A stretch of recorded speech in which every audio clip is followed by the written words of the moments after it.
রাধারানী রেগে আছে, রাগটাকে বলে ভয়ঙ্কর দুর্জয়মান। ও মায়েরা, আর এই রাগ একমাত্র ভাঙাতে পারবে আমার গোবিন্দ ছাড়া কেউ নয়। আর এই রাগ ভাঙাতে গেলে বৈষ্ণব সাহিত্যে এই রাধারানীর রাগটা ভাঙাতে গেলে 7টা উপায় আছে, 7টা উপায় অবলম্বন করতে হবে। সেই 7টা পদ্ধতি কি? এখানে মায়েদের চাপ বেশি, সেই 7টা পদ্ধতি বলবো, তারপরে কিন্তু আমি লাস্টে ধরবো যে গোবিন্দ রাধারানীকে মান ভাঙাতে গেলে যে 7টা পদ্ধতি, সেই 7টা পদ্ধতি কি জানো? আমি প্রথম থেকে বলছি, গুনে নাও, আমি কিন্তু ধরবো। সাম, দান, ক্রিয়া, ভেদ, নতি, উপেক্ষা, রসাত্মক। মনে থাকবে? বলে এত তাড়াতাড়ি বললে মনে থাকে? একটু বুঝিয়ে বলো। মায়েরা, গোবিন্দ রাধারানীকে মান ভাঙাতে গেলে প্রথম পদ্ধতি কি? সাম। সাম মানে কি? মিষ্টি মিষ্টি কথা বলে মানিনীর মান ভাঙানো। কেমন মিষ্টি মিষ্টি কথা বলবে?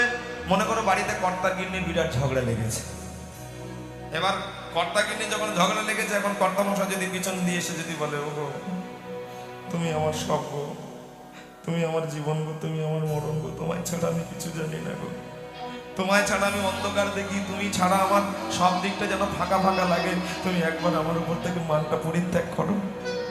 এই যদি বলতে পারে কর্তা মশাই, মান ভেঙে জল হয়ে যায়। এতেও যদি না মান ভাঙে, তখন স্বামীর পর আসে কোন পদ্ধতি? দান। দান মানে কি?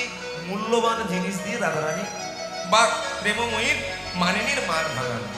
আবার মনে করুন কর্তা গিন্নির ঝগড়া লেগেছে, আর যেই ঝগড়া লেগেছে কর্তা মশাই অফিসে চলে গিয়েছে, অফিস থেকে আসার পথে সেনকো জুয়েলার্সে ঢুকেছে।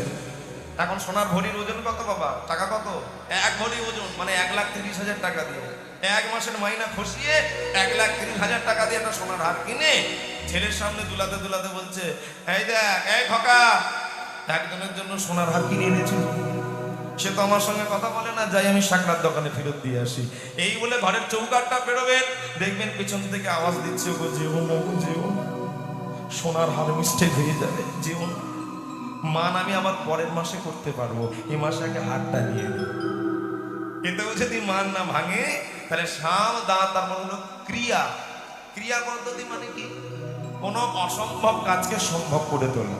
মনে করুন একটা ভাঙা ভ্যান চালক, তার ইচ্ছে হয়েছে দুর্গাপূজার সময় তার স্ত্রীকে একটা কাপড় দেওয়া। এবার মনে করুন বাজারে চলে গিয়েছে, বাজারে গিয়ে একটা লাল পেড়ে কাপড় তার স্ত্রীকে দিয়ে বলছে, গিন্নি আমি তো আর কিছু পারলাম না, এই কাপড়টুকু তুমি রাখো। এবার গিন্নি হুম্বি তম্বি বলছে, এই জন্য তোমার সঙ্গে আমার বিয়ে হয়েছিল, তোমার সঙ্গে বিয়ে না হয়ে যদি আমি গলায় দড়ি দিতাম, আমার মনে কপাল ভালো হতো।